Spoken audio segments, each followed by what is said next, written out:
Surprise. Surprise! Now, Bob Costas, the NBC sportscaster and talk show host, is just like you and me. He has his childhood heroes, too.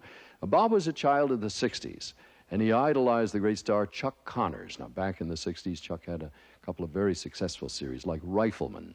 Now, we were told that even though Bob Costas has met everybody, I mean, man has met presidents, Super Bowl quarterbacks, he never really sat down to talk to his all-time hero, Chuck Connors. So we decided to surprise him.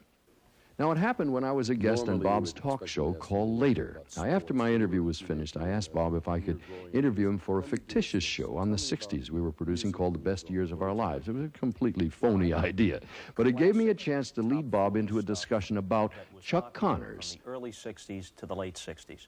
All right, change gears quickly. Television. Did you like anything particularly when you were a kid?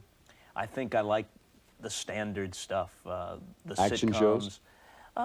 I like the sitcoms. I like the Dick Van Dyke Show. I like the Danny Thomas Show. I can remember entire lines of dialogue from programs like that. And then Westerns were big in those days. Did you ever watch any Westerns? I watched Paladin religiously, followed by Gunsmoke on CBS every Sunday night. My favorite of all of them was The Rifleman.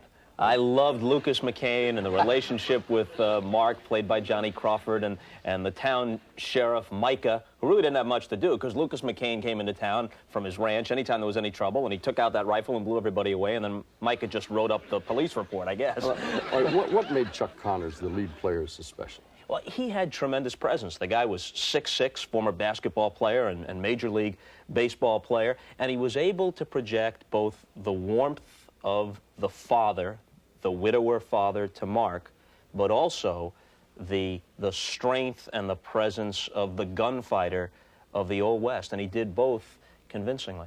I tell you what I want you to do. Turn around, because this isn't what you thought it was. This is a surprise show, and he's back there, and he wanted to say hello. No, get out of here. I thought you'd never mention him. My man. How are you? Oh, this is great. I'm sure Dick will now have to fill you in on why we're really here, right, Dick? Yeah, we're doing a show called Surprise. Whoa. And I Dick, nice to see you, sir. What did you bring? Trophies? Yeah, bro, hold on now. Yeah. Look, I brought you. You're going to have to sit on the where's arm of this, Jim or no one will see. It's a perfect fit, Chuck. Your show, The Rifleman, was one of the greatest Westerns ever. What was the other one you liked? Branded. Scorned as the one who ran. All right. What do you do when you're branded? And you know you're a man. Oh, but one man died that day at Bitter Creek. And they say he ran away. There is a little sword from Branded.